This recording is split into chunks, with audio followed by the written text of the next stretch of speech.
మొదటిసారి విజయం అనుకోవచ్చా? చక్రధర్ గౌడ్ గారు హరీష్ రావు పైన ఓటమి చెందిన తర్వాత ఇది ఒక గెలుపుగా చూడొచ్చా? కేవలం ఎఫ్ఐఆర్ మాత్రమే అయింది, ఇంకా ఆయన జైలుకు వెళ్ళేటువంటి అయితే ఇంకా కాలేదు. అవుతారన్నటువంటి ఒపీనియన్ కానీ మీరు విజయం సాధించాలన్నటువంటి ఒక దృఢ నిశ్చయంతో మీరు ఉన్నారని చెప్పేసి భావించవచ్చా? డిసెంబర్ 3 తారీఖు 2023 రోజున ఇదే రోజు రాష్ట్ర ఎన్నికల ఫలితాలు వచ్చినాయి. వాళ్ళ పార్టీ ఓడిపోయినప్పటికీ హరీష్ రావు ఎమ్మెల్యే గెలిచిండు. ఇవాళ డిసెంబర్ 3, 2024 నేను గెలిచిన, న్యాయం గెలిచింది. ఎఫ్ఐఆర్ అయింది అంటే దొంగ అని మనం ప్రపంచానికి పరిచయం చేసినాం. ఓకే, ఏమేం దొంగతనాలు చేసిండు అనేది ఇన్వెస్టిగేషన్ తేలాలి.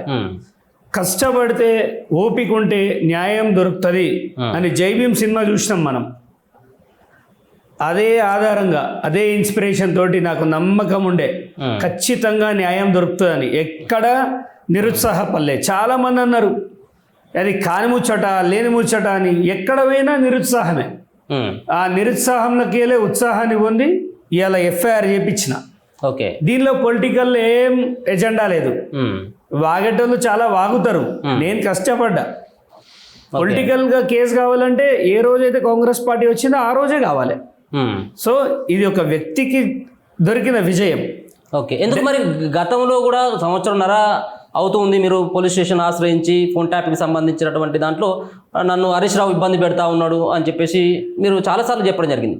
ఆ రోజు మరి జరిగినటువంటి న్యాయం మీ ప్రభుత్వం వచ్చిన తర్వాత, కాంగ్రెస్ పార్టీ వచ్చిన తర్వాత ఇది రాజకీయ కోణం అనుకోవచ్చు కదా, దానికి తప్పే ఉంది?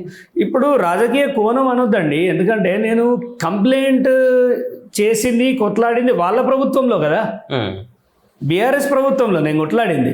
నా ఫోన్ ట్యాప్ అయిందని ఆరోపించింది వాళ్ళ ప్రభుత్వంలోనే.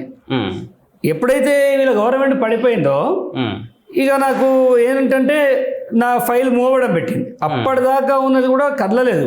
ఓకే, ఎప్పుడైతే నేను ఈ ప్రభుత్వం పడిపోయిందో ఇంకా నేను స్పీడప్గా వర్క్ చేసిన.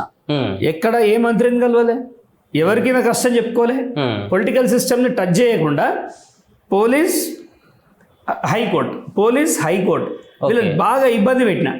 ఇక చూడండి, నాకు ఇంత అన్యాయం జరిగింది నేను లొల్లి పెడితే నాది ఎప్పుడైతే చూసారో దాంట్లో మొత్తం డీటెయిల్స్ ఉన్నాయి. ఇప్పుడు చాలా మంది అంటారు చక్రధర్ గౌడ్ ఫోన్ ట్యాప్ చేయాలని. చక్రధర్ గౌడ్ అయిపోతే ఇంకోని చేస్తావు. నేను నిలబడ్డది ఓన్ మీద, హరీష్ రావు గారి మీదనే. ఓకే, హరీష్ రావు మీద నిలబడ్డప్పుడు అందరు తీయాలి. అప్పుడున్న బీజేపీ వాళ్ళు తీయాలి, అప్పుడున్న కాంగ్రెస్ వాళ్ళు చేయాలి, ఎవరు తీయాలి.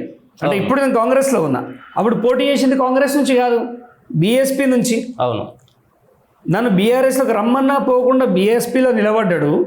వీడికి దమ్ముంది, వీడు అసలు ఏంది, వీనికి ఎందుకు ఎవడున్నాడు, వీనికి డబ్బులు ఎక్కడికి వెళ్ళి వస్తున్నాయి, వీడి కుటుంబ నేపథ్యం ఏందని ట్యాపింగ్ ద్వారా, ట్యాపింగ్ అనదు మానిటరింగ్ అనాలి. కాదు, మీరు పోటీ చేసినప్పుడు కేవలం దాంట్లో ఉన్నటువంటి 17,000 ఓట్లు మాత్రమే మీరు సాధించడం జరిగింది. మీతో హరీష్ రావుకి వచ్చేటువంటి ఇబ్బంది ఏముంది? దాదాపుగా 1,50,000 మెజార్టీతో గతంలో గెలిచినటువంటి హరీష్ రావుకి మీతో వచ్చేటువంటి 30 ఉంది. ప్రధానంగా మీ ఫోన్ ఎందుకు ట్యాప్ చేయాల్సినటువంటి అవసరం హరీష్ రావుకి ఏర్పడింది? 17,000 మీరు అంటే సరిపోదు, నేనంటే సరిపోదు. ఈవీఎంలలో కూడా కౌంటింగ్లో ఇతను కళా ప్రదర్శన చేసిండని కేసు కూడా ఉన్నది హైకోర్టులో. ఆ కేసు కూడా ఉంది, అది కూడా బయటకు వస్తుంది. ఓకే, ఆ కేసు కూడా బయటకు వస్తుంది. నేను ఏమడిగిన కోర్టుని, దయచేసి ఒక్కసారి, ఇప్పుడు గెలిచిన ఆయన ఎమ్మెల్యే ఉంటాడు, ఓడిపోవడం నేను అంటున్నా, నీకేం భయం లేదు కదా, రీకౌంటింగ్ చేయించు, అప్పుడు నీకు బహిరంగ క్షమాపణ చెప్తా. ఖచ్చితంగా ఆయన అలా కూడా ఫ్రాడ్ చేసిండని కేసు వేసిన. ఈవీఎంలలో కౌంటింగ్లో నా మనుషుల్ని లోపలికి అలో చేయకుండా, పారదర్శకంగా కాకుండా పక్షపాతంగా వ్యవహరించారని కేసేసిన. ఇప్పుడు ఈవీఎంలను అట్లా చేసినట్టు అయితే, మ్యానిపులేట్ చేసినట్టు అయితే ఈ రోజు ప్రభుత్వం బీఆర్ఎస్ పార్టీ రావాలి కదా. నేను కౌంటింగ్ అంటున్నాను, కౌంటింగ్లో చెయ్యొచ్చు.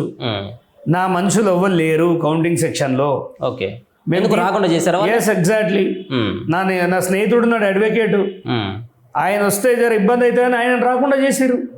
దాని రిప్రజెంటేషన్ కూడా ఇచ్చినాం ఆర్ఓకి. సో హరీష్ రావుకి ఈ ఓట్లతో ఓడిపోయేది లేదు అని మీరు అంటున్నారు, కానీ మెజారిటీ తగ్గుతుంది కదా.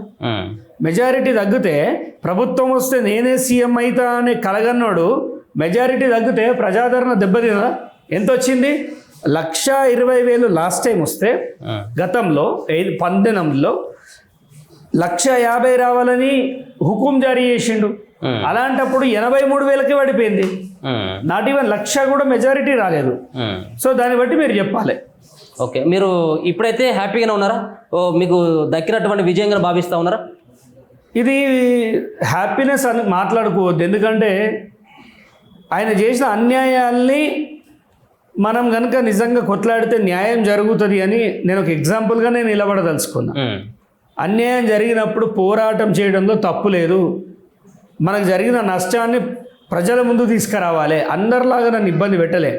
నన్ను ఒక రేపిస్ట్ని చేసిండు, ఆ బద్నాంతో బతికినా. ఇప్పుడు ఉందా అట్నే రేపిస్ట్ కేసు కొట్టుడు పోయిందా, లేకపోతే అదే ముద్ర ఉందా? అంటే ఇప్పుడు మీది కొన్ని కేసులు కూడా కొట్టుడు పోవడం జరిగింది కదా. ఒకటి కేసులు పోయినప్పటికీ మీరు చూడండి, కేసులు పోయినప్పటికీ ఆ ప్రజల్లో ఒక కోణం ఉంటుంది. వాడు ఆ మాట అయినప్పుడు ఆ స్టేట్మెంట్ వీడు ఒక రేపిస్ట్ అంటాడు, ఆ మరక పోవాలి నాకు. నేను అది కాదు, అది హరీష్ రావు పెట్టిపించడం ప్రూవ్ చేయాలనే మొండి పట్టుదలతోటే ఇవాళ ఇంత దూరం వస్తున్నా.